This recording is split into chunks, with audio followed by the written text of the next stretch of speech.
My dad now, of course, being almost 82, has some great stories. He'd love to share those with just about anybody that pops in for a tea, and the teapot's generally always on. And that's one of the things that I've really enjoyed now over the last year or so, and especially in the last 6 months, where my dad's reflections are of his tales from when he was a very young boy. He was pretty interesting as a young man, I might say. So we had lots of laughs over those little stories and sharing things about his parents and about his family that I never knew. So it's been quite an interesting, but certainly a very warming account of my dad's life that I never knew. And sometimes when you're growing up with these people in your house, you don't tend to ask all of those very important questions, do you? And it's been really nice to get to know who my dad was when he was younger, and all the things that he did, and the places that he went, and just the fun that he had had. Some of it I can't share. Some of it I can. So I guess part of what I'm to share with you too is about the stigma and helping erase that. And because my dad, you know, his impairment, where his disease is, at first glance, if he was to come and sit at the table with any one of you, would never know that there's something wrong, unless, of course, you touched on a certain topic, like about the driving. And in the beginning, I would notice, as I said earlier, it was about some inappropriate comments. So yes, you would know that, okay, there's something just not quite right, because we know that we wouldn't say things like that. But it's never ceased to amaze me that when we would encounter some people in the community and they would see my dad, and my dad never made any bones about telling anyone that he'd seen.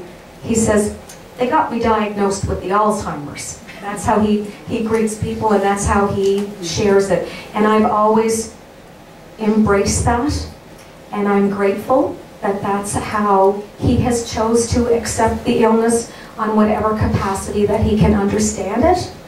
Because let's face it, it's pretty complex, and it's hard for you to explain to your loved one just what's happening when you really don't know either.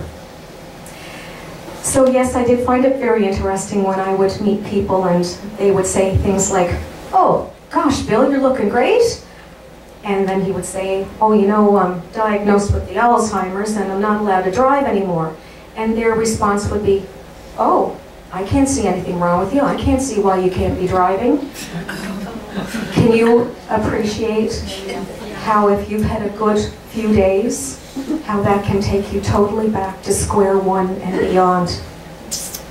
And I might add, and I'm really thrilled to share this, and I know I've shared it with some people in the room today, that today marks day 17 of amazing clarity and behavior with my dad. There's been no bouts of rage, no anger. It's been amazing. And each night I've gone to bed, I thank God so much for these last 17 days, because it's like having your dad back. And I asked him the other day, I said, Dad, I said, do you know what? Do you know how great things have been for 14 days? I said, how have you been feeling?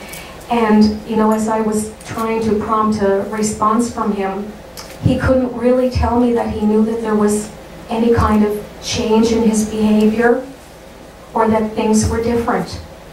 And for me, that was a real learning curve, because I didn't really know how much that they knew what they were doing and how they were exhibiting their emotions. And I guess, you know, we all have things that we can learn every day from our loved one, and I know that this has been a learning experience from day one for me and on this journey with Dad. And I said, at the end of this, I'll either be wrapped in a white jacket, or I'll have a PhD in something and I'll be working with the doctor in his tissue sampling clinic. So all kidding aside, there is a very fine line there. But I have learned a great deal, and I have to say a great big thank you to the Alzheimer Society I was very proactive in the beginning, and for any of you people here that aren't really sure what's the first step to take from point of diagnosis, I took it upon myself to be proactive. Went to the Alzheimer Society, went with the folks there. They are simply amazing, so thank you so very much. I can certainly never repay all of the support mentally that you've provided. You're so wonderful and continue to provide. Thank you. So early diagnosis was important for Dad, but also seeking support for us as caregivers was as equally important.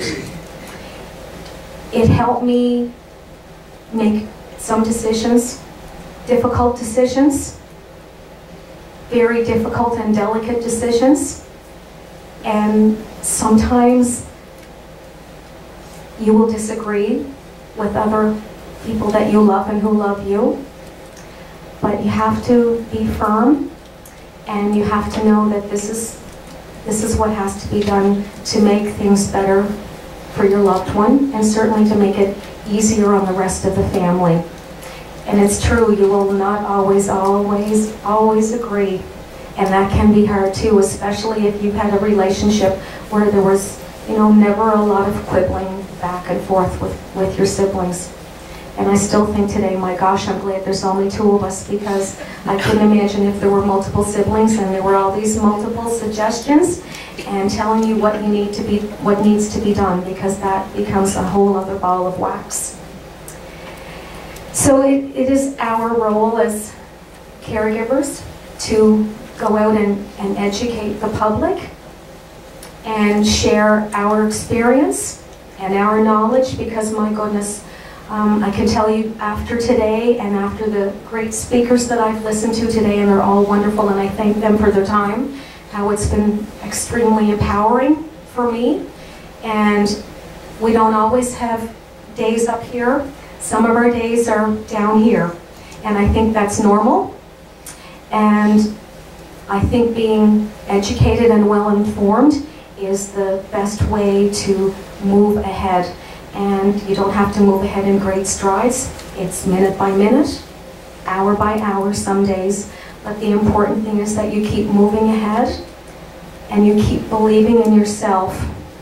Sometimes it's very difficult to believe in yourself when your whole world is falling apart and everybody hates everybody and everybody's arguing and you just don't know what to do. But you have to believe in yourself. And when you know that you've done the right thing, and again, that was encouragement from the great people that I've met, my support systems, and they told me that, yes, you're doing a good job. Because as we know, and as women, the caregiving role is a gene that we're ingrained with at point of our conception. And we always want to go that one step beyond with giving our loved one the best possible care. And that's still my mandate from my dad. He's given me 52 years, and I want to make his years the best that I can. So I guess that pretty well sums it up for me, and like I said in the beginning, good grief, don't give her the mic. So would you like me to pass it on? Thank you very much. Thank you.